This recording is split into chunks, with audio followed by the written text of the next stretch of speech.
Do not adjust your digital device. What you are about to see and hear may shock and appall you. Join our hosts as they encounter countless thrills, spills, chills, and hilarity as they explore the very weirdest in pop culture. The following media is so strange, so beyond the scope of what is normal, it will make you ask the question, why does this exist?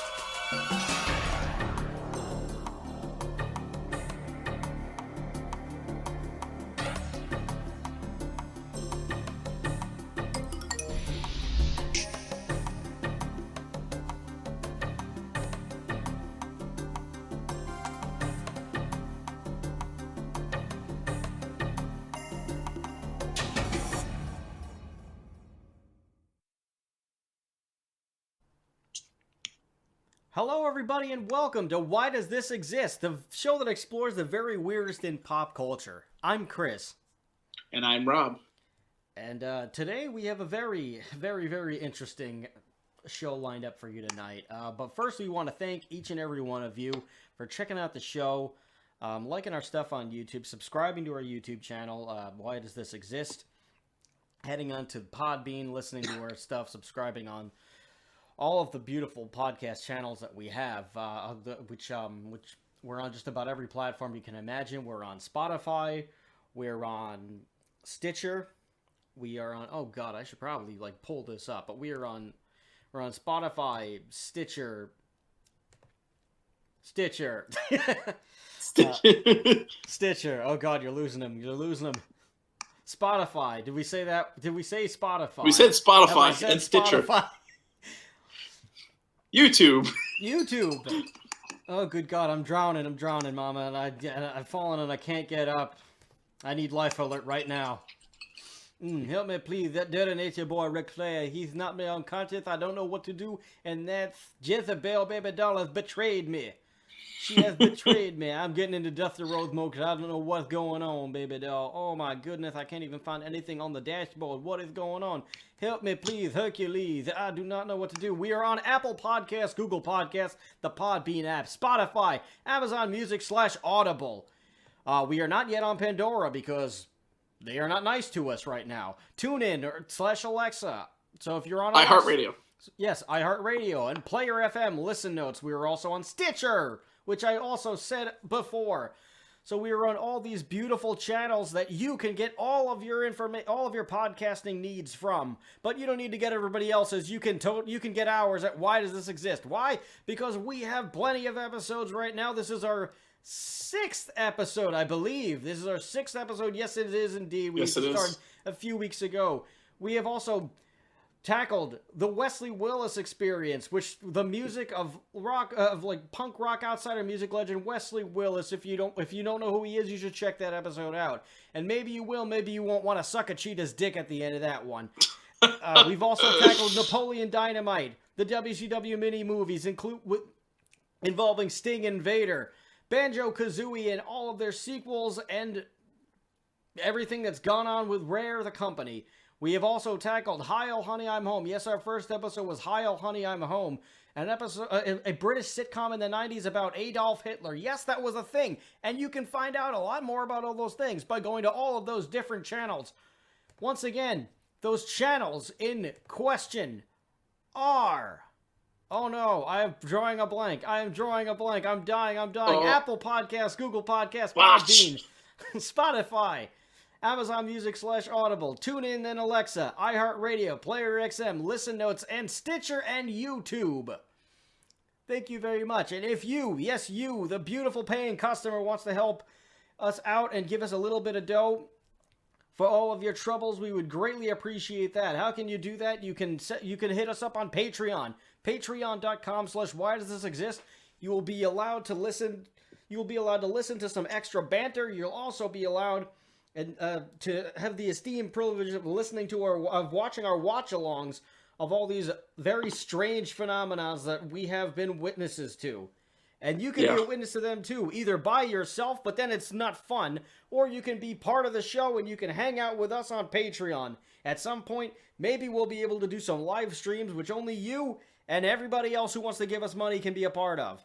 So head on over to patreon.com/whydoesthisexist, and I guarantee you it is money well spent. How's my time?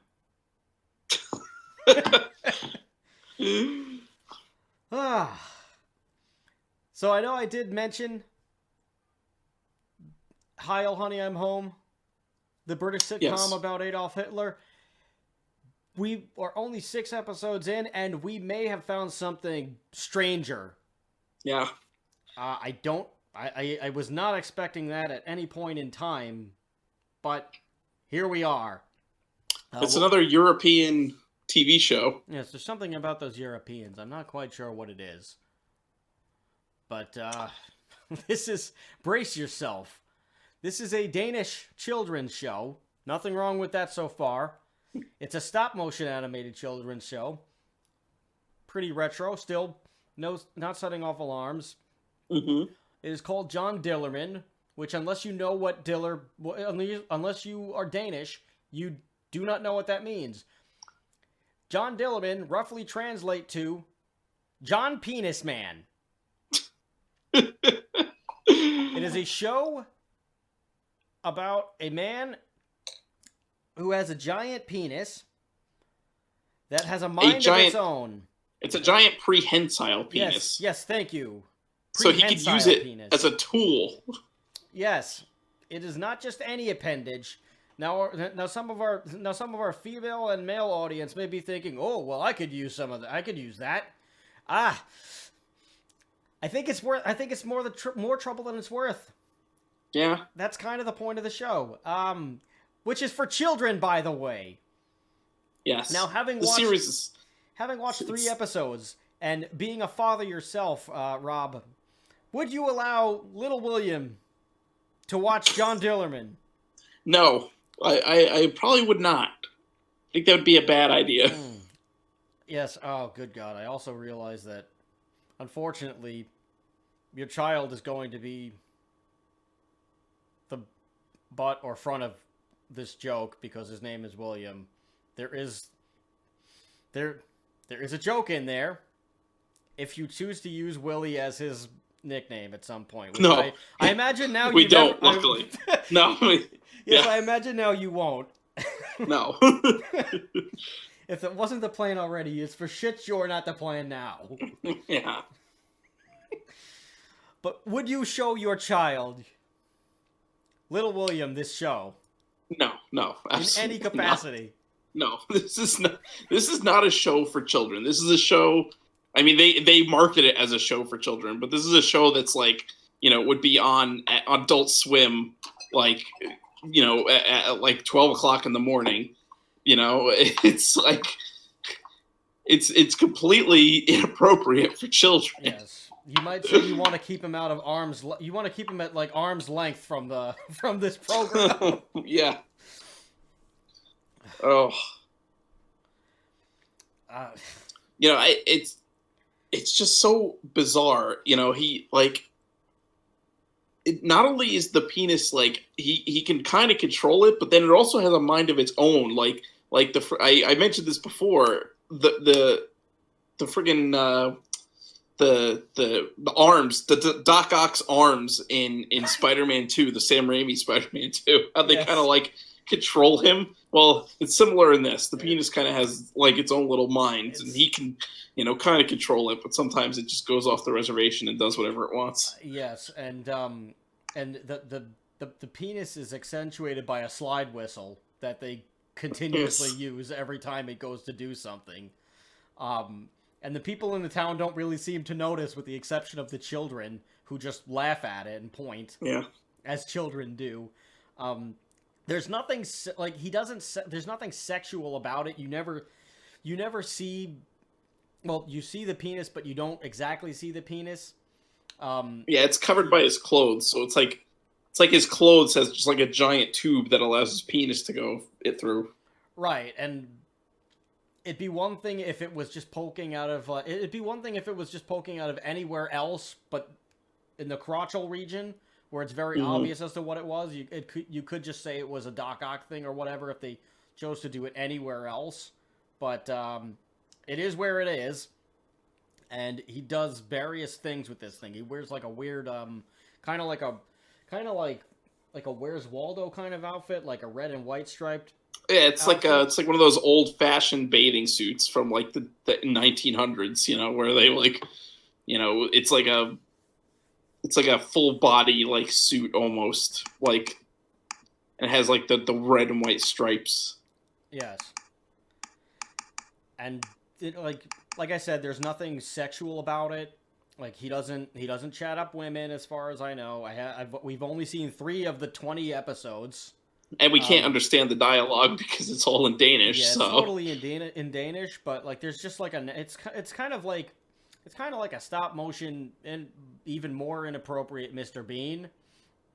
The animation actually reminded me a lot of remember Kablam on Nickelodeon back in the 90s? Then there was like Action League Now, and it was like a bunch of like superhero misfits, and they were like action figures basically. It actually kind of reminded me of that a little bit. Yeah, the way the stop motion was. Yeah, it's similar to that. I wouldn't call them misfits. I would instead call them a ragtag group of rogues. But yes, I do remember Action League Now. Yeah. God, that's becoming my catchphrase. I used it on a job interview the other day, and I got a huge pop from the hiring manager. That's hilarious. Like, huge pop. She was talking about the team and how, you know, how they're like a scrappy bunch or a small bunch or whatever, and I was like, well, you know, that's exactly my kind of bag. You know, I really appreciate, you know, just being part of a ragtag group of rogues, and I like highlighted it like that, and she just immediately burst out laughing, and I was like, yes, I got her. Nice. So, I don't know if I'll get an offer from this, but I figured, you know what, I might as well have fun. Let me try, and it paid off. So if anything, that catchphrase will be stuck in her mind until the end of time. Yep. You know, or she dies. I don't know. We need to start making T-shirts, ragtag group of rogue T-shirts. Yes, I've approached some of my friends about this, and they are on board with it. But they also want a picture of like just like the group. So yeah. Like I told you boys, if you want these shirts, you better send me a picture and you better tell me your sizes so I can get the job done. But if you, yes you, good listener to this show, would like your very own ragtag group of rogues show from Why Does This Exist, please let us know. By liking, subscribing, and commenting on all of our YouTube videos and all of our other videos. And if you, yes, I forgot to mention this before, if you want to send us a tip about something else that's very weird, and not a tip as in John Dillermand's penis tip. Oh, God. I'm sorry, this whole episode is going to be one big dick joke. Yeah, pretty much. It's not my fault. Blame the Danish. Yeah.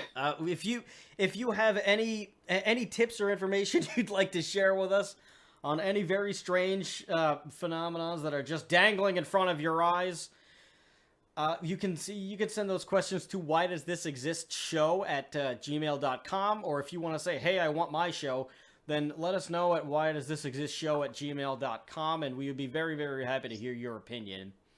Or leave us a comment on YouTube. Yes, we would also appreciate the comment as well. It helps. Also, more people can find out about us, so that way we have a fighting chance of getting on Teespring. But I could look up we could also look up a few T-shirts, but we won't do it unless you guys give us a demand. We will not supply no demand. We need a demand to supply, so please let us know if you want your very own ragtag group of rogues shirt. Okay then. Back to our well-endowed friend, Mr. John Dillermand. Yes. So he gets himself into all sorts of situations with his masculinity. There is nothing sexual about it. Like he never has sex. You don't see the actual like flesh part of the penis or anything. He's always flesh.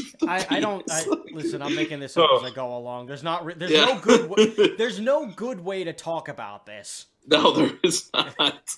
I'm doing the best I can, but Whew. We're a long way from Albuquerque. That's for sure. Mm-hmm. We're not in Kansas We're in Denmark. anymore. We're in Denmark. Oh, good God. This is a hell of a tornado to get caught up with. But which also brings me to one of the things that his penis does that can get him into trouble. In one episode, it is able to like swirl around, and he can fly like a helicopter. He can also tame lions. He can use it as a tool. Like in the first episode, in the very first shot, he's grilling hot dogs or what's the other word? Weenies. Wieners. Yes, he's grilling wieners on the grill, using his penis to light the up the fire, to pour gas on the fire, to turn the hot dogs. Which just seems like a bad idea. Like, why would you want your penis close to fire? Yeah, I mean, at the end, the first episode ends with him going back to it, and the fire explodes on his penis, so he gets what he gets what he deserves in there. You know, he's making 3 hot dogs too, I think, if I remember correctly. Yes. So I wonder if one's for him, one for his wife/mom, whoever it is. We don't know, and the other is for his penis, maybe. Mom, but yeah, it's like an old lady. It's not specified, and neither of us understand Danish, so we can't tell if it's his wife or his mom. It could very well be either one. Yeah, I mean, it's a good way to learn Danish if you really want to learn Danish. Yeah. But yes, this is, again, aimed at children ages 4 to 8 years old. Which is just like, what were they thinking? I mean, it's one thing if this... I feel like this is going to definitely be a cult hit amongst adults and teenagers very quickly. I think that Adult Swim will probably try to bring this to Adult Swim. Yeah, I mean, if they know it's very much something that would be on that. It would be on Adult Swim. I don't even know if Adult Swim is still on the air because I haven't watched Cartoon Network in like years now. I don't know. I know they have a streaming app, but yeah, I mean, I think that I feel like Adult Swim is because I know over the summer they did a music festival, which was kind of cool. It was like somehow like it was. They got like a bunch of artists to like fly in, and I guess they just like live streamed it, and you could watch it on YouTube too, in the different segments. I watched. Was there anybody good? Yeah, Mastodon actually. I watched. Oh really? That's they got some really good acts. I watched the Mastodon one, and I think I watched 1 or 2 other people. That's cool. And it was really, really awesome. Like Mastodon's set is like really trippy because they're like their whole set, the stage is in the dark, and they're wearing this glow in the dark paints, and they have like these Day of the Dead skeleton things like kind of painted on their like bodies and guitars and stuff, and it's really cool. That's pretty badass. Yeah, it's pretty wild. And then like at some random point they just have like women in bikini just like show up and start dancing. Nice. I mean, it's an Adult Swim fest. Like where would it be? Like where would it be without randomness? Yeah. So I could definitely see this becoming an Adult Swim show like very quickly. Oh yeah. But this actually was released earlier in this year. This was released in January.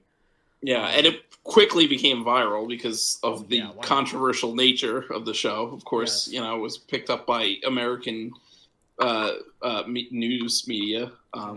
Obviously, they're very short. They're only about 5 minutes.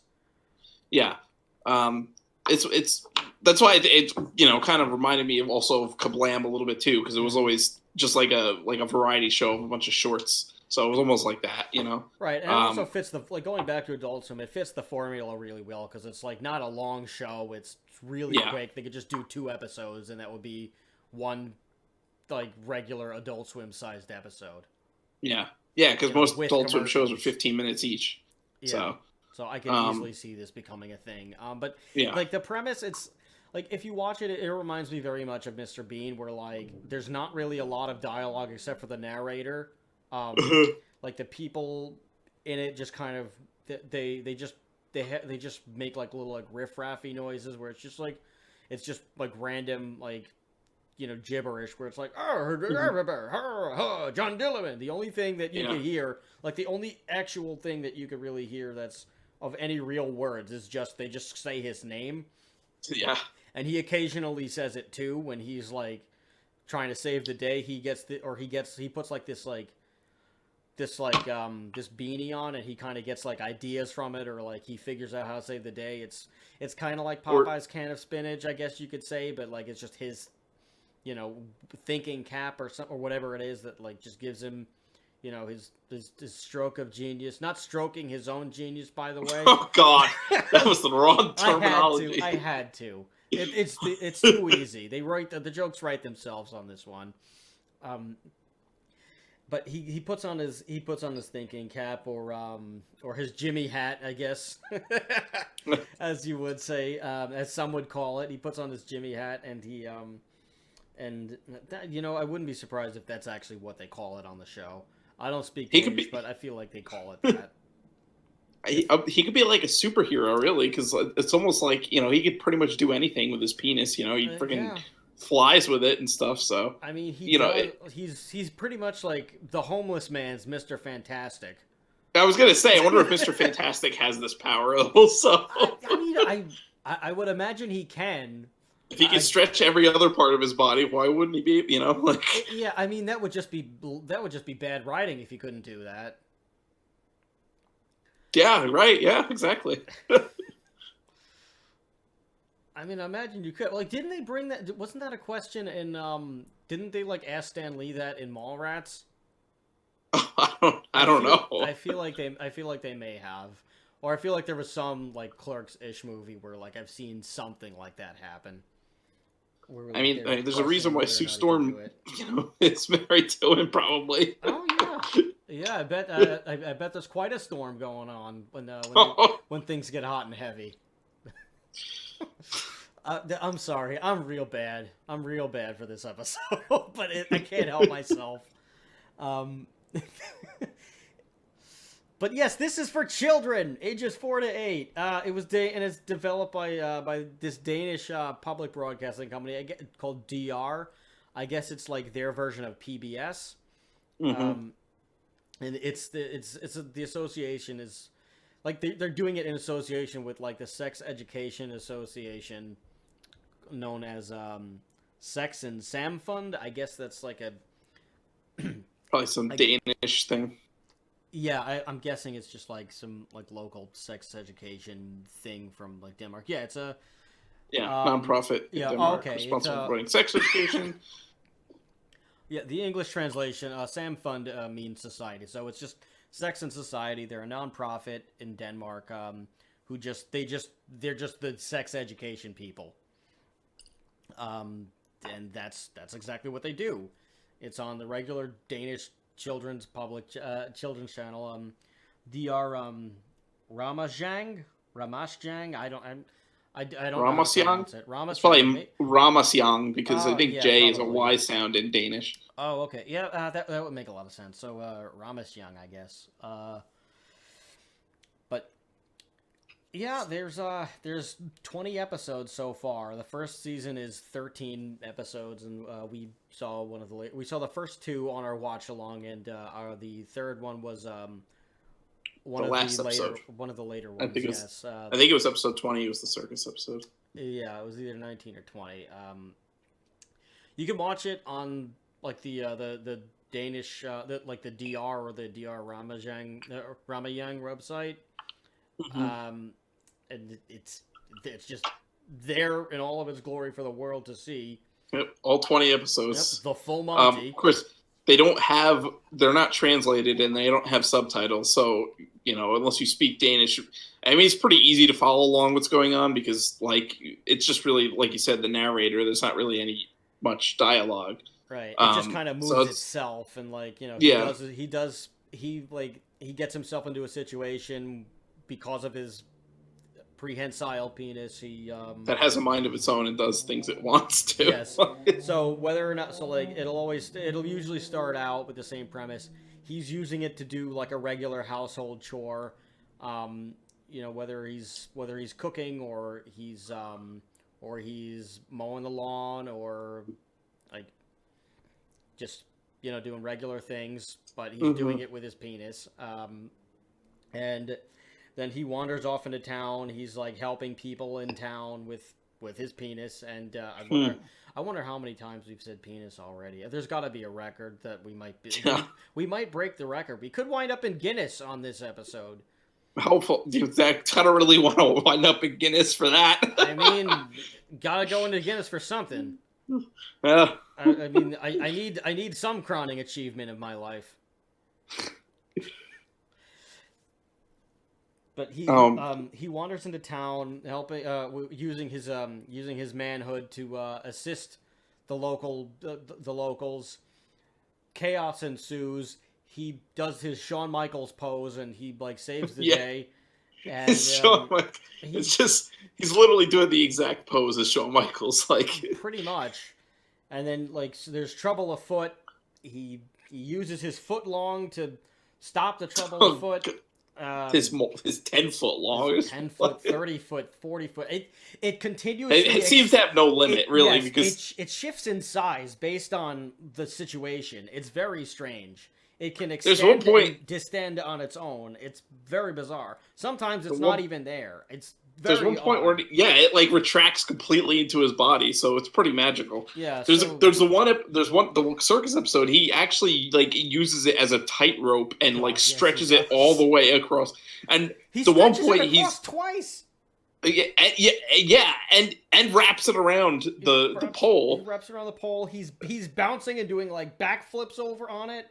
He's doing cartwheels. He puts the whole. There's one point he's sitting in the stands 5 rows up, and he uses it as he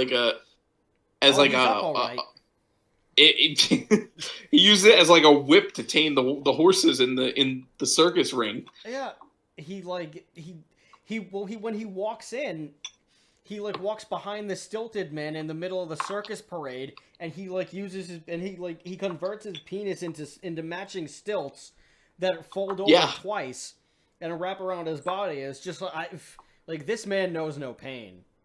Yeah.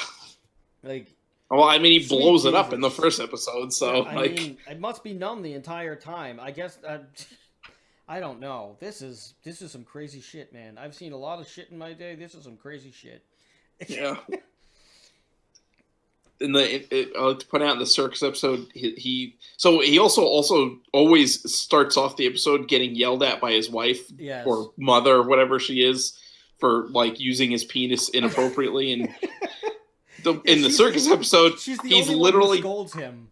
Yeah, and that's why he usually goes into town to get away from her, I guess, and then he saves the day with his penis. And then it ends up being on the news every night. Yeah, and he's so she finds out anyway. Yeah, and he proudly watches what he does. I love at the end, he's always sitting down watching the news, and the news is oh, John Dillermand saved the day again by using his giant penis to do this, that, and the other thing. And he's just yeah. That's usually how it ends.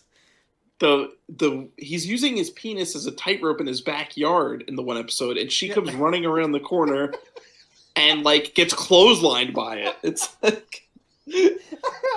she's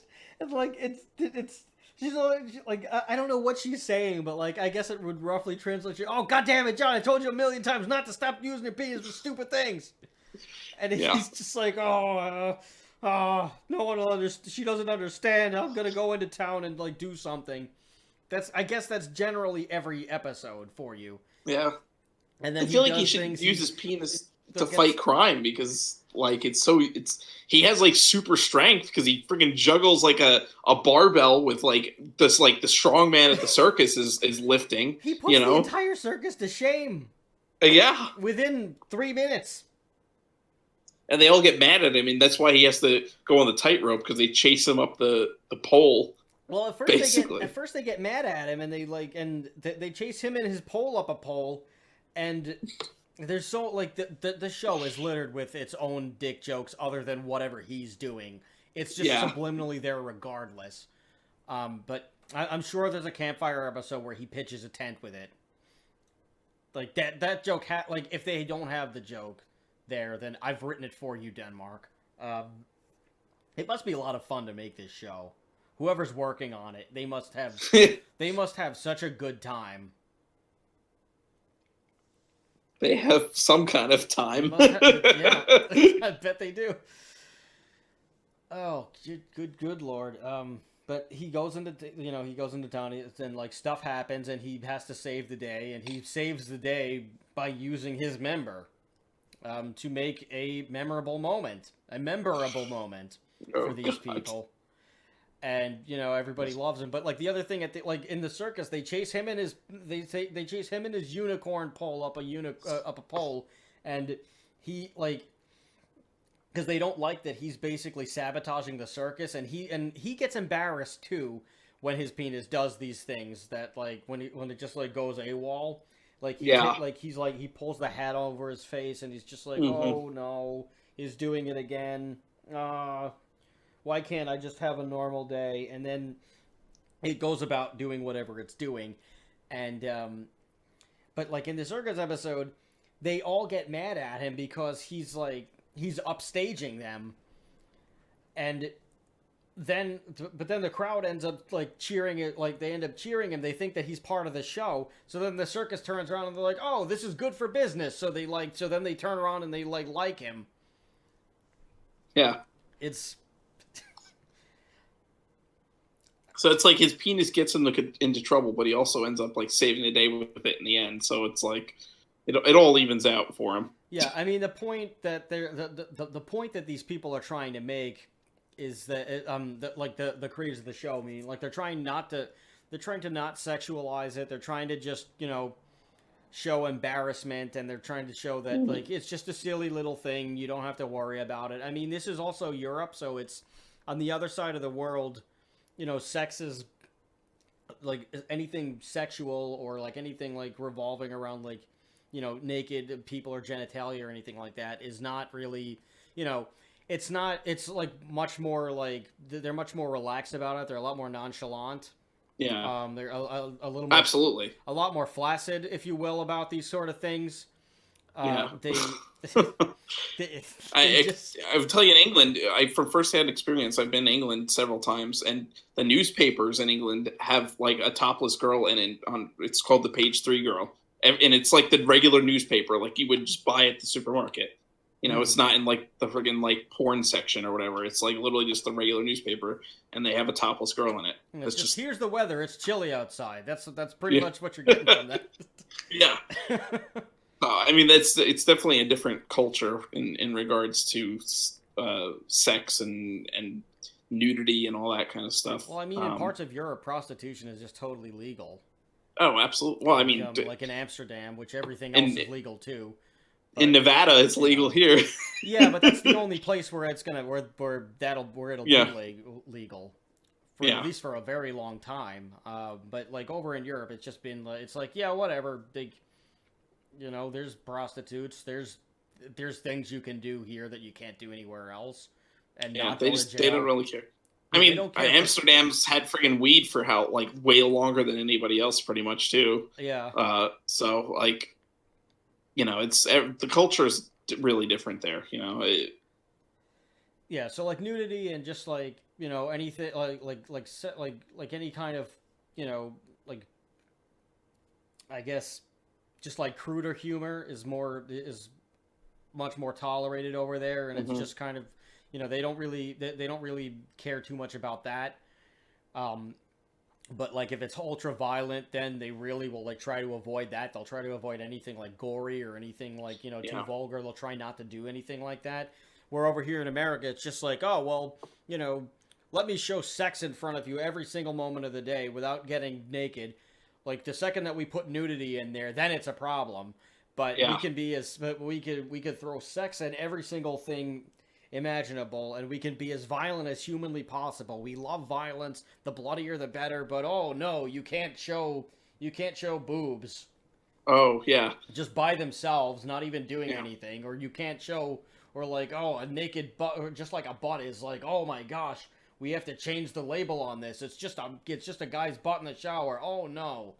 Yeah. Like then, sound the alarms, but like it could be as violent as you can, and you can show that to children. But they're very opposing in their in their beliefs over like what is considered to be conservative in terms of what you can show on TV.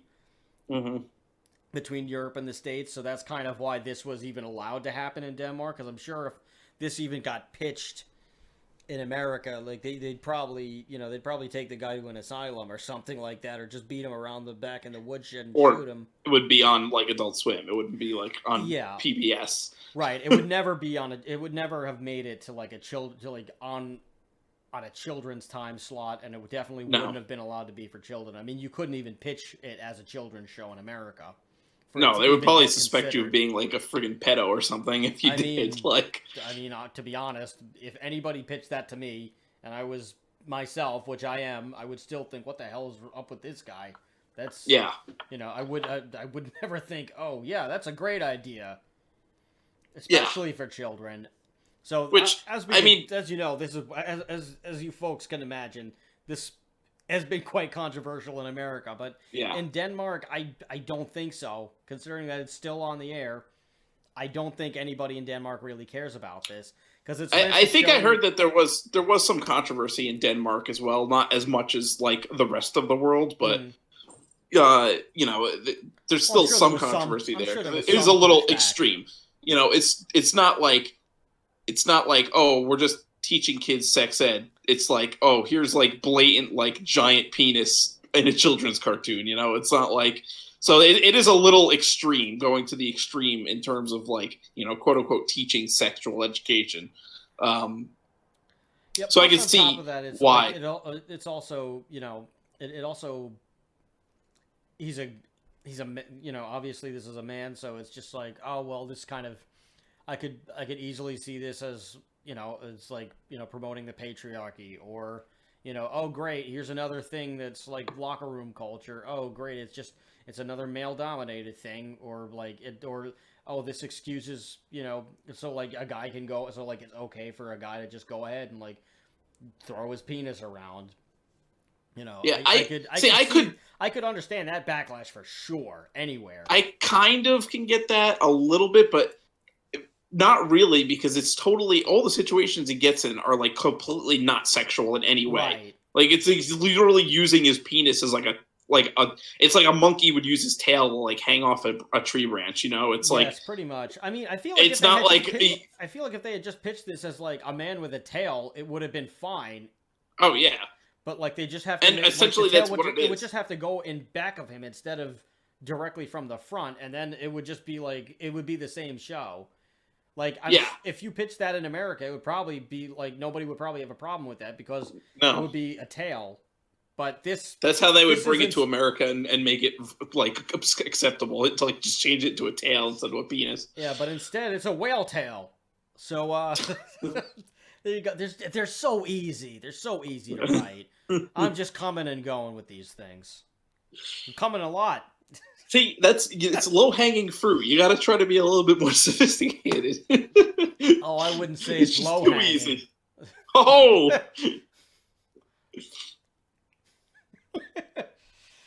Oh, God, this is... If we don't get banned for this...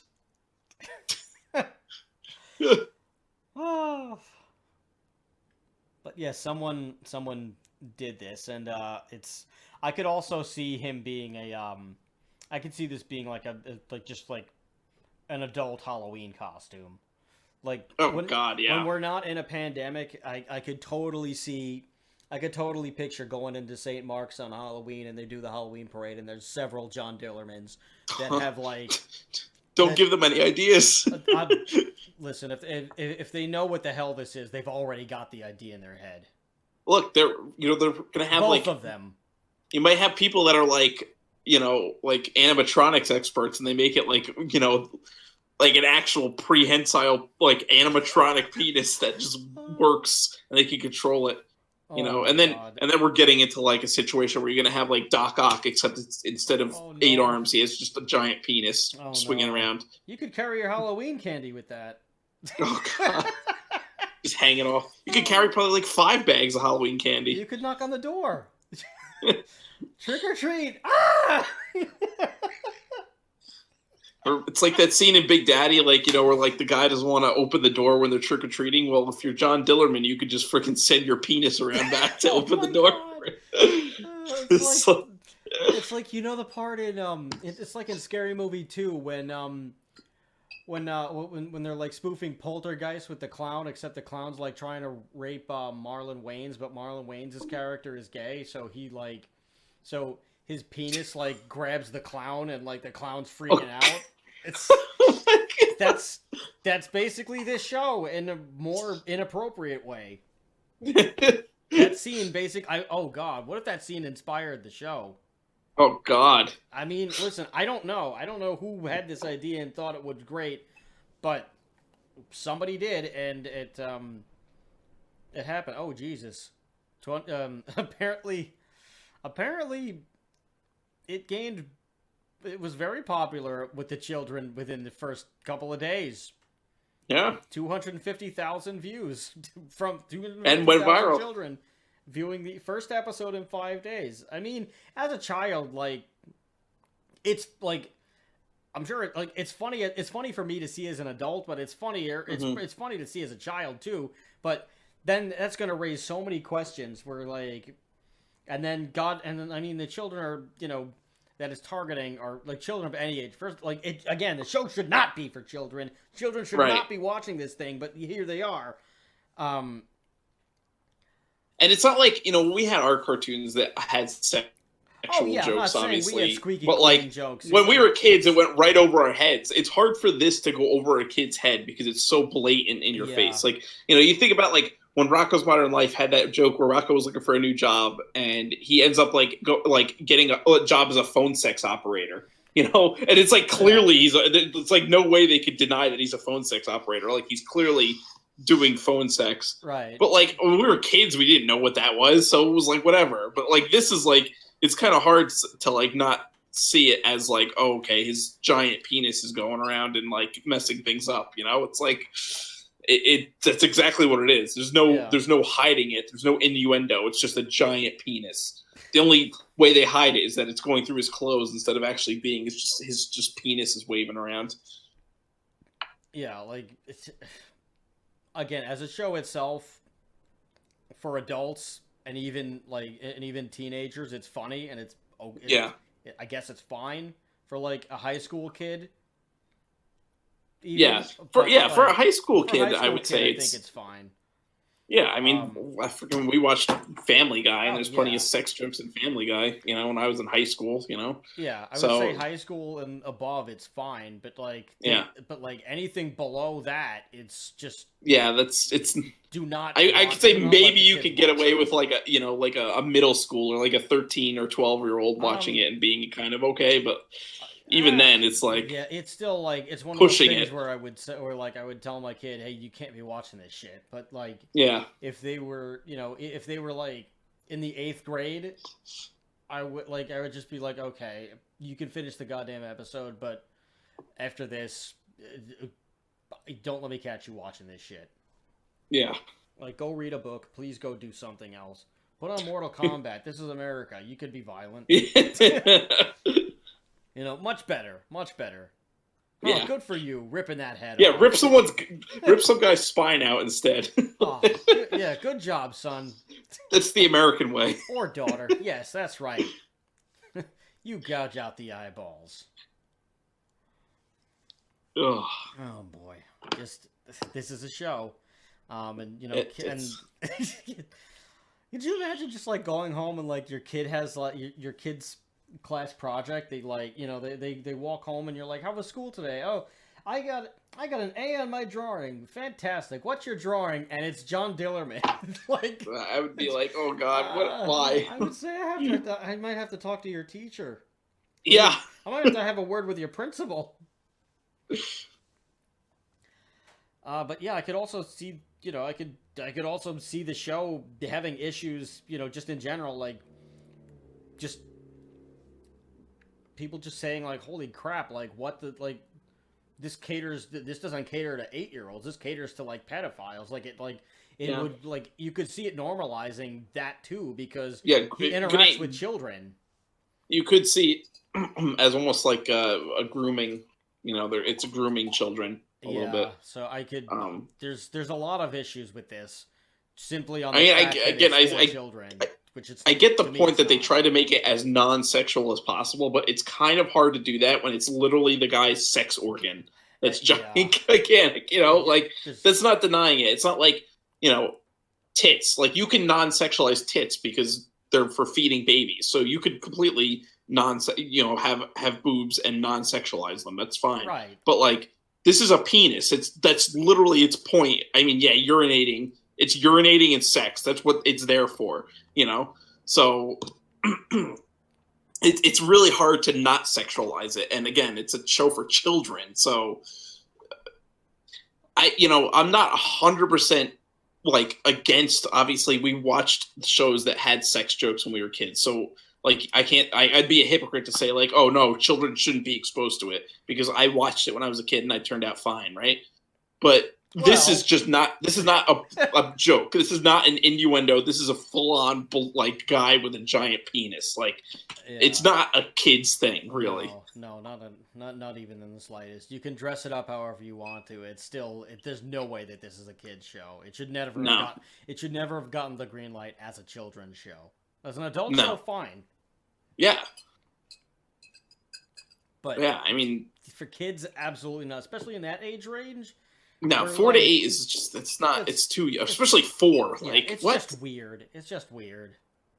Like, also, like, kids are also, like, that age, it's also where, like, I mean, it's not just impressionable on, like, just what they're seeing, but they also, like, you know, or, like, going home and, like, drawing it or whatever, like, dressing up as if for Halloween or whatever. Like, it goes beyond that with, like, kids, with kids in that age, like, they're, like, this is the age where they'll like impersonate things. Like yeah, absolutely. Like, what are you gonna do? You're gonna come home. You're gonna see your kid trying to like turn on like you're gonna see your kid trying to like turn on the TV with with his penis. Yeah. Like, oh, like or just like, or like, oh hey, I learned a new trick. Like, no, son, don't do that. Don't do that at all. Stop. Or like, you know, putting his penis like in fire almost because he like, tries to light the barbecue with his penis. So it's like, what's that going to teach kids? Oh, it's okay to put your penis by fire. That's like, what? No, that's bad. Yeah, I mean, keep it away. And to be honest, and on top of that, we're still in the Me Too era. There's just not a good time. It's not a good look for Denmark. No. And you know, and who could forget that? And who could forget when you know, when Grandma comes around? Oh my God, what are you doing? Hi, Grandma. I'm John Dillermand. Ah! Let's bake cookies, and the kid just like pulls down his pants. There we go. Oh yeah. That's a sight. Yeah. That's a sight. Just standing at attention, trying to flip a spatula. There we go. Oh God. Like, you can't like. This is just not for kids, and somehow whoever created this show was able to convince an entire network that this was for children. Yeah, and well, public broadcasting network. So you know, government censors saw this and said, "Okay." Oh God! I mean, I'm not a QAnon guy, but if those people want to point to any kind of like child pedophile trafficking thing, I mean, there's your evidence. If you, if you're really looking for it, and you're not even if it wasn't, you're not even looking. Even if you're not looking for it, it's just there.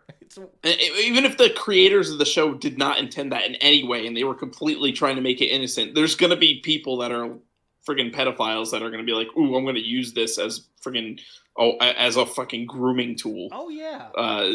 So it's like, yeah, like you could, they can have the best of intentions, but to quote. Who is it? To quote to Dr. Alan Grant, like some of the worst decisions ever were made with the best intentions. Oh yeah. Oh no. What is? Yeah. I think you mean The Road to Hell is paved with good intentions. Is that the one? Well, no. It was in Jurassic Park 3 when they're talking about like yes. When the kid, the student, like steals the raptor eggs and he's like, oh, I had the best intentions, and then Grant's like, some of the worst decisions ever made were made with the best intentions or whatever, something like that, you know? Yeah, for a minute, Basically I didn't realize talking about. for a minute, the name flew right over my head for a minute as a reference. Oh, I was yeah. like, oh yeah, there's a real there's a real Alan Grant out there. I mean, there probably is a real Alan Grant, but like, there probably is. like, hello, this actually, this reminds me, and I'd like you to give your public opinion to the people. We spoke about this several months ago. Over the summer, Jurassic Park was it was on Netflix, and the missus hadn't seen it. She doesn't watch a lot of movies because, well, she's smart and she spent her time reading and learning crap that she can actually like use in real life. So, you know, she has this iron brain that can just learn and absorb everything, and like she just knows stuff that I am clearly too dumb to know. So she had never seen it before, so I put on Jurassic Park, and I was watching, and we were watching it, and I was like, so what do you think? Like, you know, I like it, you know, we're at a pretty comfortable stage in our relationship where we kind of know what our plans are going to be going forward. And I said, and I said to her, hey, like, what, you know, I can't wait to sit down and show this to our kids. I can't wait to show this to our kids. You know, our word for the children we don't have is we plan on calling them booshlings. Don't ask me why. There's just a word that I saw there's just a word that I either made up or saw somewhere, like that I just use as like a catch-all to mean anything, and it's just boosh, just boosh, like I boosh, you boosh, we boosh, and like our children would just be booshlings. So I just said, so you know, we were watching, and I just said, you know, I can't wait to show Jurassic Park to the booshlings. And she was like, you can't, this isn't a kid's movie. And I said, what are you talking about? This is totally a kid's movie. She's like, how old were you when you watched it? I was like, I don't know, what year did this come out? Like, I think it was like 96 or 97. So I was like, no, it was earlier than that. It was 93, I think it came out. Oh, then I was like 3-4 years old or whatever, 5 maybe. Whatever year it came out, I was about 5 or 6 when I watched it. So, and she was like, your parents let you do this? I was like, my parents let me do a lot of things that you don't agree with. I was their first one. They made all the mistakes with me. So we're watching, and I was like, what, 6 is a perfectly good age, especially with everything else that's available and how easily they can get a hold of other things. Like, yeah, I don't see why 6 years old is a problem. She was like, no, I wouldn't let them watch it until they were at least like 12, like 10 to 13 or whatever it was. And I was like, oh, all right, whatever. I was like, you know what? Let's ask our friends with children. So I started asking our friends who are either married or have kids, and we kept getting different answers. And we noticed the correlation on almost every, like, all except for one couple, the wife always gave an older age than the husband did, as what was okay, except for the one situation where the wife was like, oh, you know, they can watch it at 3. And he was, I would say 3 is probably too young. I would say 3 is too young also. I would say 6. I still stay I would with say 6 5 years to 6. old, especially if the kid is a dinosaur nut, because like she was like, no, it's terrifying. They go after it. It's scary. And I was like, yeah, but if you're a kid, you're like, who loves dinosaurs. I was like, you're not rooting for the people. I'm not. I'm 30 years old. I'm not rooting for the people now. I want to see them get eaten. Yeah. That's when I was 5 or 6 or whatever watching Jurassic Park, I was not scared of it at all. I was like, oh, dinosaurs, cool. Like, I want to see dinosaurs. Like I wasn't like thinking like, oh, these people are getting eaten. They're terrified and it's scary. I'm like, oh, cool, dinosaurs. Like, you know. Yeah, that's what they do. Exactly. Kids love dinosaurs, and who doesn't? They're cool. Like, dinosaurs are pretty cool. They're amazing.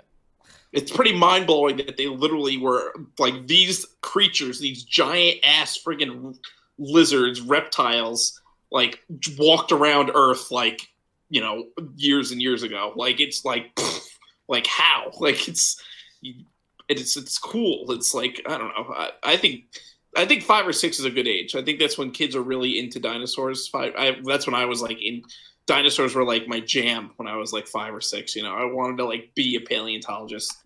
And Yeah, when I saw I Jurassic did too for a Jurassic Park, while. I was like, oh, this is awesome. Yeah, I'm surprised that I didn't become a paleontologist because we used to get the National Geographic subscriptions, but we wouldn't just get get the magazines. We would also get like this extra bonus thing where like they sent you like a specific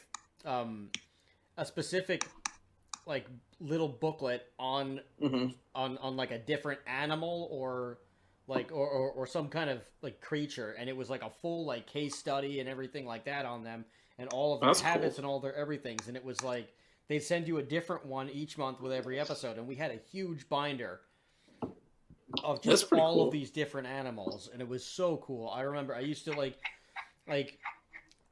this was great for when I first learned to read, because I like obviously the National Geographic, the magazine in itself, it was a little too sophisticated for me as a child, and like I only wanted it for the pictures. But like this thing, like it was like perfect like reading practice, because it was broken down specifically for kids, so that you could have like your own like kids National Geographic book, and it was so cool. It was so cool. Well, remember zoo books? I had zoo books when I was a kid. I do remember zoo books. Zoo books were pretty cool. It was the same thing. Like, you know, they had like every book was zoo books was like aimed at children, order? So it was a little bit easier to read, and you know, there was a lot of pictures and stuff. So yeah, didn't you get couldn't you only get those in like the Scholastic book order thing that they would like give out every once in a while? Yeah, or like you would have to order them from like they had the commercial online. It was always online on TV on like Nickelodeon and stuff, and it was always like ask your parent to call this number and order you zoo books, like, you know, because they were advertising directly to kids, and they knew kids were just going to run and ask their mom or dad immediately to order zoo books for them. Well, I mean, also like, you know, little Timmy couldn't quite he couldn't get his own credit card yet. You know, couldn't get approved. No credit, no problem. No, it's a problem when you're under the age of 18. So you got to get mom and dad's permission. Yeah. And, you know, mom and dad, they usually like just did it because they were like, oh, well, at least it's learning. Yeah, it's so educational. So. Like, it was just, I can't imagine how much friggin' money those guys must have made just to... Oh, sure, like a lot. I'm sure they made billions. I mean, everybody had zoo books when we were kids, you know? Like, yeah. It was just like the cool thing, you know? Yeah, but back to Jurassic Park. Yes. I would say, you know, the first time that I watched it was just like one, I was already a dinosaur nut, but before that, like that morning, we went to it was like a Saturday morning. My parents had off. It was a regular weekend. I think it was just myself and my sister at the time. Yeah, so I was about 5. I was probably about 4 or 5 then, because we hadn't had my brother yet. My brother came around when I was 6. So it was just myself and my sister at the time, and we went over here to the glorious Museum of Natural History in New York City, and oh my God, that changed everything at that point. Those dinosaurs might as well have been alive. Like I was ecstatic, and then, you know, I bought like this was when I say it as if I had money. My parents bought me they bought me like the wooden dinosaur models that you could just like put together of the dinosaur bones and set them up. Bones, yeah. I had a T-Rex when I was a kid. Yeah, I had a T-Rex. I had a Triceratops that I actually got mad at my mom for one time because she because she built it wrong and she crazy glued it. And she put the horns on backwards, and she like put the head back too far, and I got mad because it looked like a mastodon, and I was like, I hate mastodons. I didn't hate mastodons, but I said that because I was mad. Eventually, I got a mastodon, but they did have mastodon too. Yeah, they had mastodons. And then like I remember when I got the mastodon, she was like, "But you got so mad at me the last time," and I said, "Yeah, because you made the Stegosaurus wrong, or you made the Triceratops bad," and then because she crazy glued it, so I couldn't put it back together, so I had to like dismantle it and break it. Yeah. I think it was dinosaurs were serious business. Oh yeah, no, you didn't mess with dinosaurs. That was the deal. Yeah. God, and just as a kid, you'd stomp around on it. But we went to the Museum of Natural History. I got the dinosaur model, and then my dad was like, "So do you So he was like, "You want to?" He's like, "So what did you think about the dinosaurs?" And I was like, "I love the dinosaurs. They were so awesome. I want to be a dinosaur." And he was like, "Do you want to watch a movie about dinosaurs?" Like, he had already gone to the video store. Yes, that magical place where people would go and socialize and buy a VHS, which is an actual tape, and you'd have to rewind it every time, and you put it in the VHS player. These kids don't know what the fuck we're talking about. The first F-bomb, but I guess in the show with 3,000 penises, I guess one F-bomb isn't so bad. But so he had gone to the video store and he rented it when he got pizza or whatever it was that we ate for dinner, and he slyly snuck out and we watched them, and we put on Jurassic Park. We had popcorn and whatever. There was the whole shebang. My sister, who was probably about 2 years old at the time, of course she went to bed because it was not appropriate for her. But we watched the hell out of that movie, and I love the goddamn thing. I still love it. It's one of my favorite movies, if not, the favorite. Yeah. It's one of my favorites too. It's probably. I love all of them too. The Lost World, it was kind of panned. People didn't like it, but I like it. The Lost World is a little hokey at times, but and it's not nearly as good as the original one. But the sequel is never as good as the original. No, but it's really good. Great. And honestly, I love the T-Rex. Accidentally stumbling onto getting transported in the cruise ship all the way and just destroying Los Angeles. No, San Diego. Oh, San Diego. You're right. And then I remember the shot where he steps on a. I think this is a shot. Maybe I'm having a Mandela effect right now. That could be another episode on the Mandela effect. That stuff is really cool. That could. That is weird. Does he I forget if he goes past a blockbuster or if he breaks through a blockbuster? Yes, he does. Okay, No, he attacks a bus. What happens was he slams into a bus and the bus goes careening into a blockbuster. Oh, that's right. Then there was the whole blockbuster. I wonder how much Blockbuster paid to get in the movie. Probably a lot. I'm sure they did. Huge company. At one point, my dad wanted the franchise Blockbuster. Oh, really? Yeah, and he still talks about it to this day. There was there was it was in the early he was always saying he wanted to do he wanted the franchise a Blockbuster. This was in the early 90s when when he had when I'm not sure if we had my brother already, but this was the early to mid 90s. He wanted he wanted the franchise a Blockbuster, and he figured the whole family could be the staff. We could just have a family-owned Blockbuster, and it'd be cool. And maybe Blockbuster. Yeah, pretty much. And we didn't get it off the ground, and he never did it because my mom didn't want to do it. My mom was like, no, I don't want to take the risk. I don't want you to quit your job and run this thing and try to do it or whatever. And he still gets a little salty about it. He's like, oh, if your mother let me run the Blockbuster, I bet you he would have done great. And I'm like, I mean, probably not. You would have probably went out of business like all the other Blockbusters. I mean, you probably would have had a good run. I'm sure you would have made a decent amount of money, but you would have had to do something else eventually, just because that's how it went. Yeah. Which that still bothers me to this day, that Blockbuster just isn't here anymore. I do still. I mean, it is still a company, but it's a very tiny, hermit crab sized shell of itself. I think there's only one Blockbuster left in existence. Yeah, and it's in Washington State or something. No, it's in Bend, Oregon. Okay, Oregon. It's in Bend, Oregon. That's the last Blockbuster. Yeah.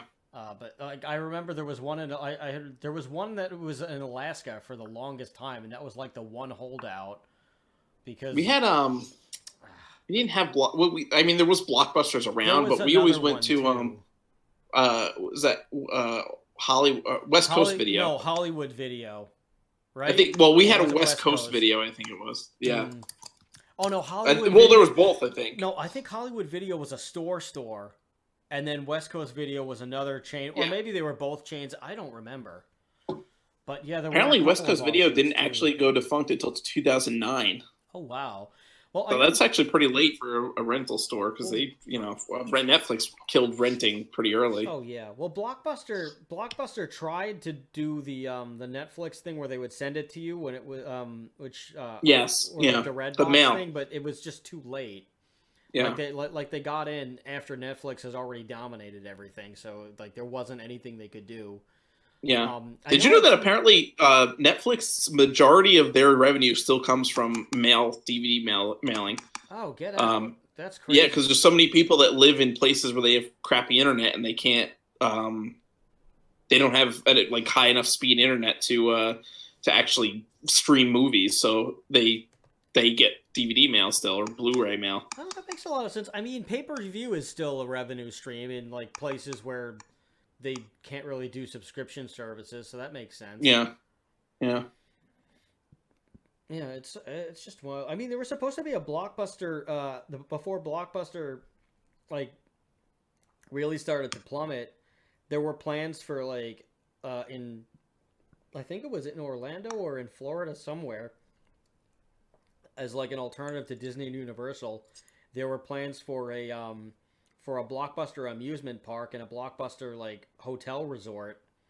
Mm-hmm. That blueprints of this exist, and they bought the land, they demolished everything, and they were ready to start building. And I think Viacom ended up owning the company. Viacom bought Blockbuster, and they just scrapped. They basically just bought it just to put it out of its misery and just put it behind the woodshed and just shoot it. So they pretty much just old yellered Blockbuster. Yeah. Which, except for the one. Yeah, except for the one Blockbuster to rule them all, the last Blockbuster. Imagine they make a comeback from that one Blockbuster chain. They start a whole new chain of Blockbusters. Oh. I mean, they could probably do it as it's a pipe dream, but I could. They could do it as a store instead of obviously because no one's renting videos or video games anymore. No. But they could do it as a store where they sell video games or sell movies and almost like Suncoast Video or something like that, where it's just they have movies and music and video games for sale and they sell popcorn and movie theater candy and stuff like that. Or how FYE was, Yeah, I miss FYE too. Are there still FYEs? Is it still a company, or is it that guy too? I haven't seen one. Well, the last one I saw was a few years ago in one of them. It was actually in the mall in Albany, New York. And it was beautiful. It's huge. Right? Yeah, well, it is big, but the FYE was terrible. They basically got rid of almost all their music. The music was a tiny little section in the back. That was maybe 4 or 5 aisles. And it pretty much replaced everything with. There was a mountain of pop figures. That's all they had was pop figures. It was they were probably the only things that were selling at that point. Yeah, so they had a whole display of pop figures right when you walked in, and then the immediately to the right, the far wall to the right, it was just a wall of pop figures, any pop figure you could think of, and it was well, that's cool and all because I have some pop figures, but I went there to look at music, and the music section was just awful. It was terrible. So I mean, because FYE, of all of those video music, stores, FYE was the best one for metal and obscure stuff. They had all the animes, they had all of the. They had all the horror movies. I couldn't tell you how many horror movies that I found at an FYE that I never thought I would find anywhere, let alone there. Yeah. Oh, and super cheap too. They had all of the wrestling DVDs you could possibly imagine. Yeah. I bought a ton of those from there. They had all of these crazy like metal albums and like rap albums. Yeah, ones that you would never find at any other music store except for like maybe an independent record store. Yeah, or if you found it, or if you found it in a big box, it would be censored. Yeah, but like, I bought like Deicide, I bought Destruction from there. I bought DRI Thrash Zone from NFYE. Oh, wow. I bought King Diamond. I think all my King Diamond albums I got at FYE. Oh, that's so awesome. You know, Abigail 2, them, like every single one. Wow. I got at FYE. So I mean, they just had such a great selection of metal and like obscure metal. It wasn't like you go to like the rock and metal section at Walmart and they have like Metallica, Nickelback, and maybe if you're lucky they have like a Megadeth. They have like Risk or something from Megadeth, like or Cryptic Writings, you know, like one of the popular Cryptic Writings. Cryptic Writings is a good one. Yeah, it's okay. Yeah, I mean, it's okay compared to like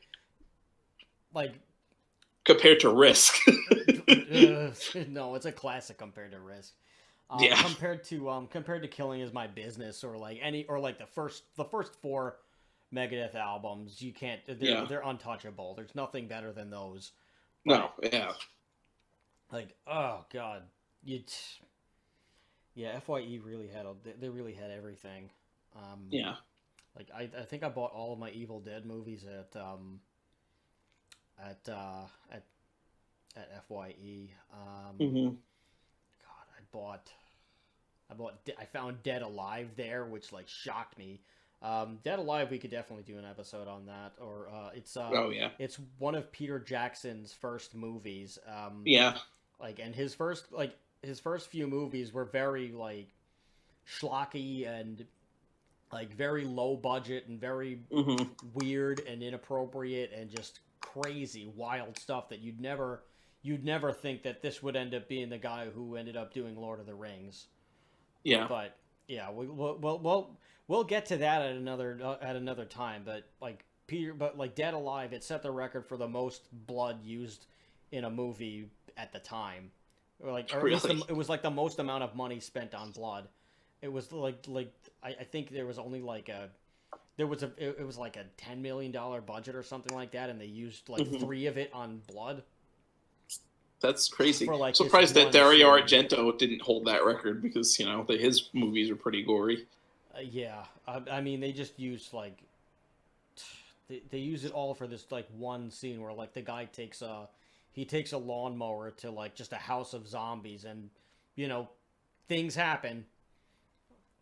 Yeah. But it's wild. It was also known as Brain Dead, like...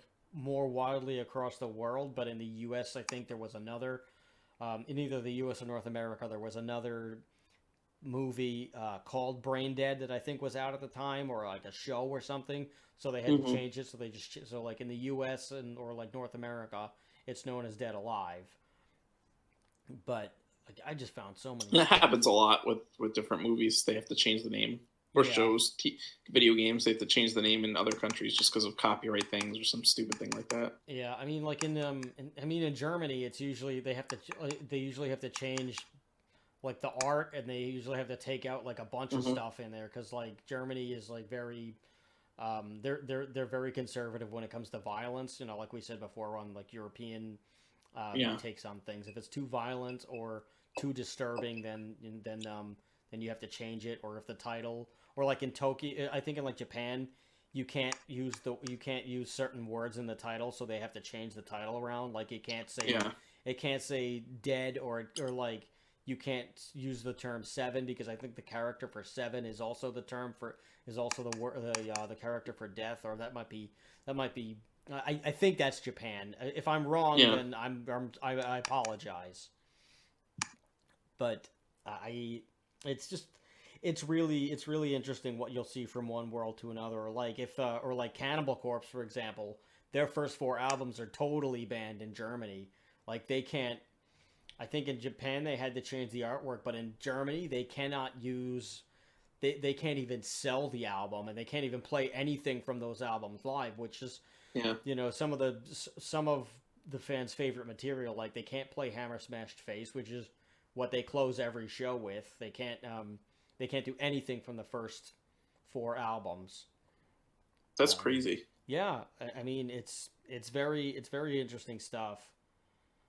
I know in in Poland, they have pretty stringent like blasphemy laws, I guess, because it's very Catholic. So there is that makes sense. Who's that one black metal band from Poland? Vader. They're my favorite. Not Vader. No, not Vader. Oh no, Vader is death metal. Yeah. From Poland. They're big. I'm drawing They're a big. blank. Yeah, I'm like this is. I know this is like we were gonna like sound like idiots because like we know this band, but it's like one of those you just can't think of it. No, not Marduk. Marduk is not Polish. What the hell? Oh no, they're. I'm trying to look it up. Hold on. I know this. Not Dark Throne. I don't think Dark Throne is from there. It's not Dark Throne. It's not Bathory. Bathory, I believe, is Swedish. Or Norwegian. I'm sorry. Yeah, no, yeah, he's Norwegian. Yeah. I know Bathory. I think is Swedish, actually. Oh. I think.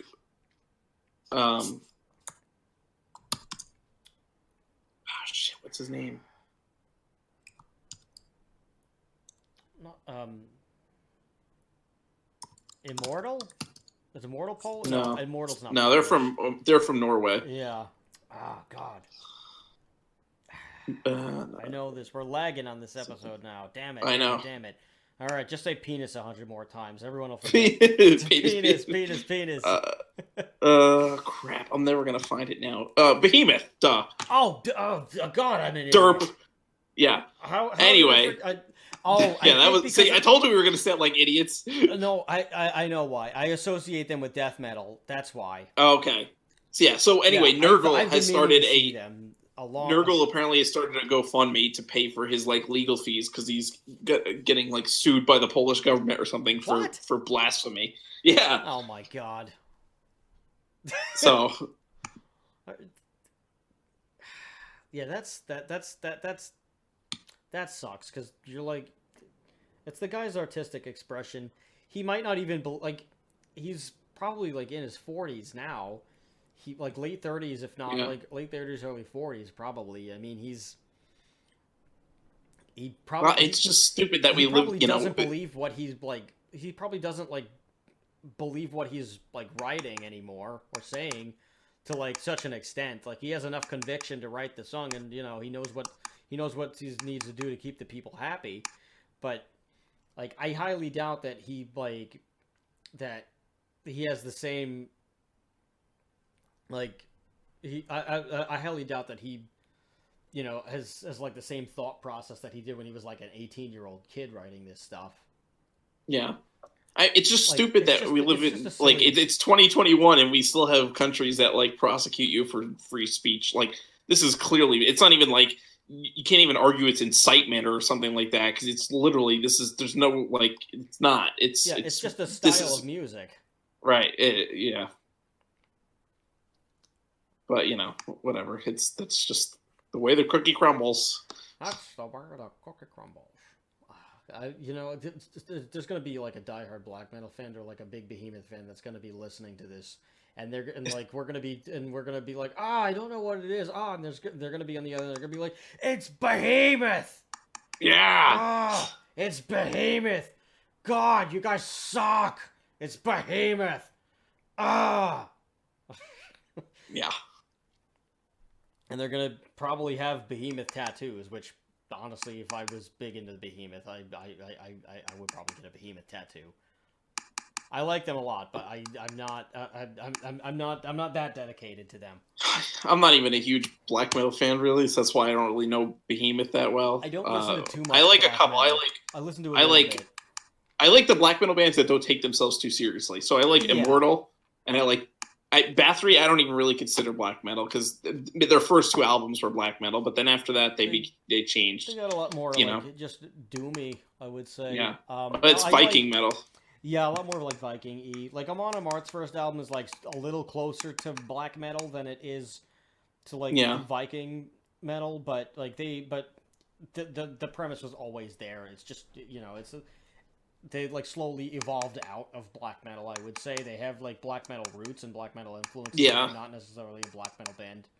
Well, it's Bathory too. Is like that. They obviously still have kind of a, but even like Quorthon's vocals, like it was pretty like like he really was like screaming on like the first two albums, but then like he got more into like almost like a, I don't want to say a singing voice because it's not really singing, but like it's more melodic than it was on the first two albums, where he's just like with the black metal like Right. and then going on from like the third album forward, he kind of like is more like almost like a thrash metal vocal style. I mean, the where band you can clearly understand the lyrics. yeah, I mean, the band that I like a lot. There's two bands in the States that I like a lot. I mean, one is Witch Haven. They're like a black thrash band. They're like Witch Haven are good. Yeah, they're awesome, and Yeah. like Henry's a very cool guy. They're all very cool dudes.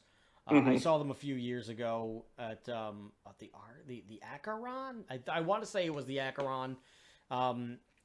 It was over in like Greenpoint or Williamsburg or something like that. It's in the middle of like this very industrial thing. So it's like this. It's in the middle of nowhere. This street where like if you don't know where you're going, if you've never been there before and you're like and you don't see like a group of metalheads going to the show, that's one, because they're already there, and two, like you might think that you're in like it looks like you're in a bad part of town, so like you get a little spooked out the first time that you go, or if you're walking by yourself and it's late, but like it's an awesome freaking place. I didn't see too many shows there, but I saw Solstice there when they did the reunion show. I did and I saw Witch Haven there, and I saw a few more bands that right now it just kind of escapes me, but that place is really cool.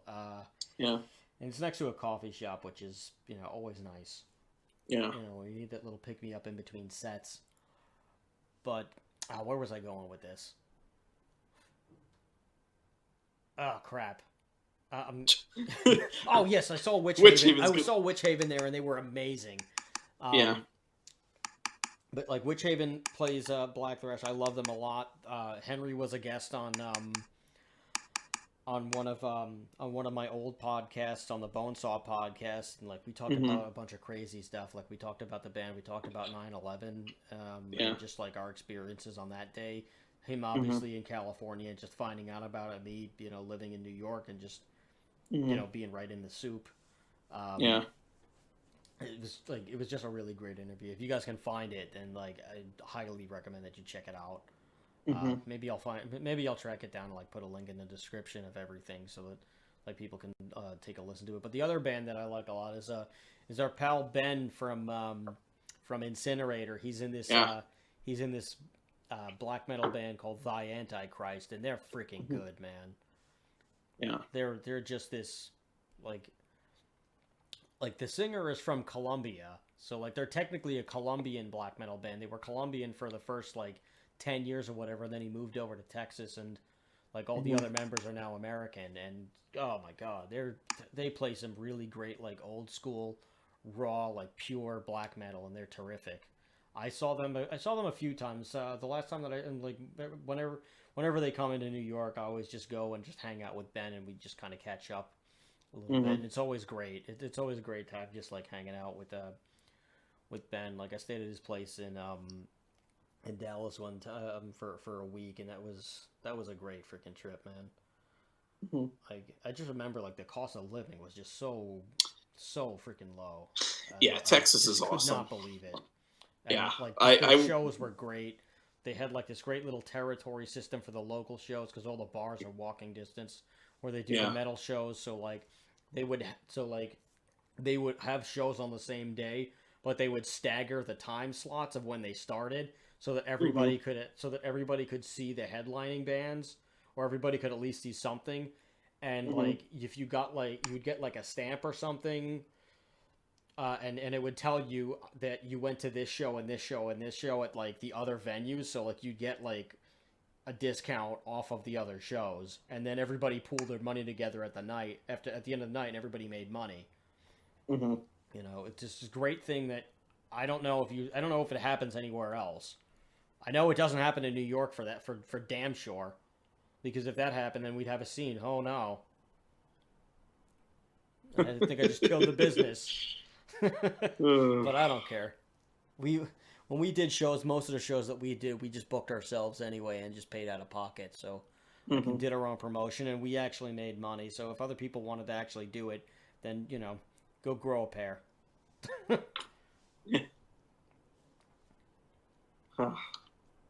But yeah, it's but the Antichrist is just a great band. And Yeah. the last time that I saw them, they came here to Gramercy Theater, I think in 2016 or 2017 or something like that. Anywhere between, yeah, I want to say between 2016 and 2018 they came through, and they played with oh Jesus, what the hell was there? What was the band? It was like Dark Funeral. They played with Dark Funeral, and it was Dark Funeral's first U.S. tour in like 10 years or something like that. Mm-hmm. And it was a sold-out show, and oh my God. Thy Antichrist was great, but Dark Funeral, oh my God. That singer, the front man, that guy is terrifying. So like everybody was saying it, and like from all the other bands, like they just looked at like anytime someone brought up the guy's name, they were like, "Oh, somebody put the devil in that boy." every person had the same thing to say, and it was just somebody put the devil in him. Yeah. He goes into a corner of like about 3 hours before, or like whenever they arrive to the venue, he goes into a corner. He he gets his stuff on. He just goes into like the darkest part of the venue, and he just sits and he just broods and he stares at like just evil. He just really like channels this like otherworldly presence, and he brings it on stage. And God, the band itself, they're all brilliant, and they all have their own unique presence, and it all comes together in this terrifying way. Because this guy, there is something special about that guy, and he is not for the faint of heart when he's doing his show. Like anytime outside of that window from anytime between when they get to the venue and when the show is over, he's fine. Anytime between that, but anytime during, there's like just this dark presence from this guy, and you can feel it from across the street, man. It's something. Like, I think it's the first time and the only time that I've really been like deathly afraid at a concert, and I was like sitting down just watching this guy in the back. Like, what a friggin' showman. Yeah. But that's what I have to say about black metal. We could do a whole episode on black metal, which I'm fine doing that too. We should. I actually was thinking about that the other day, that we should. Because I think black metal would be a good one. Because I'm not like it's so crazy that it's almost like this fantasy lore. Yeah. And I'm not actually, honestly, I'm not, like I said, I'm not a huge fan of black metal. Like, I like a couple bands, but I'm not like, I think black metal, black metal bands and fans take themselves way too seriously in a lot of instances. And it's like they become a little bit of a meme. So I like the bands that are, again, that don't take themselves too seriously, like Immortal, that, kind of just play music and, they're just not like crazy people, like. Right. Like they get it. They're like, all right, I'm just doing a gimmick here. Like, don't worry about it. Yeah. It's not like, someone like Varg who like lives the life as like, you gotta be true cult, kind of like. Yeah. That guy's out of his freaking mind. Yeah. You listen to like Abbott, like when he does like interviews and stuff, and he's just like a silly dude. He doesn't really care, Yeah, or like Ishane from Emperor. Yeah. You know, like the other two guys, they were off like doing, like Samuth and the other, oh God, what the hell is his name? The other guy, the drummer, I forget his name, but you know, the other two guys, they were like committing crimes because they believed in like this black metal lifestyle, and like, you know, they were like burning churches, or they were like murdering people, or like doing whatever. We'll get into this in the black metal episode. But, let's save it for the black metal episode. As a little teaser, like, you know, these guys were like doing all kinds of like crazy things, and like is saying, you know, if you listen to an interview with him, he's like, yeah, I just was in a band, like, you know, those guys did what they did, but I was home like just reading Lord of the Rings or practicing guitar. Like I didn't, you know, I wasn't doing any of that stuff. And it's like a Bath said the same thing about, you know, they asked him like, oh, well, how come you never like participated in like burning down the churches and stuff like that? And he's like, well, for one, like, you know, the government's just going to rebuild them, and they're going to take the money from us to rebuild them. So we're just like cutting off our nose to spite our face by burning churches. And two, you could go to jail. And he kind of like laughed at the camera because he's obviously referencing Varg there. Yeah. Like, you know, he's like, you know, don't really want to go to jail. Like, oh. All right. So. Can we put a Trojan on this thing and protect ourselves? Oh God. We had to make one more. Yeah. Oh, there aren't enough penis jokes in the world to redeem this show. But no. Oh, that is our podcast. That was John Dillermand and a bunch of other things that I'm really glad that we got away from. Yeah. For now. Oh. Until John Dillermand's Diller tracks us down. That's the word. That's the word. It's the Danish slang for penis, Diller. That's why it translates to John Penis Man. That's really his name.